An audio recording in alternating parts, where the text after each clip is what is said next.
হে hi hello, আবার একটা mini blog নিয়ে চলে আসলাম বিশ্বকর্মা পুজোর দিন। সকালে কি করি সেটাই যে আমি বিশ্বকর্মা পুজোর আগের দিন আমি সাজিয়ে নিই, আর এই সব ফুল ডেকোরেশন এগুলো সব আমার জন্মাষ্টমীর জন্য গোপালে যে ছিল, ব্যাস রেডি পুরো।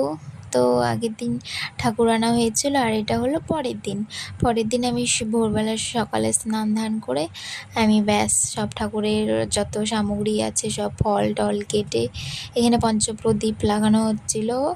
আর ব্রাহ্মণ অলরেডি চলেও এসেছিলো, সকাল সকাল পুজো কমপ্লিট হয়ে গেছে। আর সাইডে ছিল যজ্ঞের জন্য সব প্রস্তুতি চলছিল। আর এখানে অনেক ফুল ছিল, ফুলগুলোকে আমি ছিঁড়ে নিচ্ছিলাম যেহেতু লাগবে বলে। আর এখানে এই যে যজ্ঞ প্রায় শেষের পথে, ব্যাস পুজো কমপ্লিট। আর এই যে এই নৈবেদ্যটা আছে না, নৈবেদ্যটা আমি মাখিয়েছিলাম। ব্রাহ্মণ মশাই বলছে যে নৈবেদ্যটা ভালো হয়েছে, ভালো মন দিয়ে মেখেছিস। তারপর সবাইকে প্রসাদ দিয়ে আমি নিজে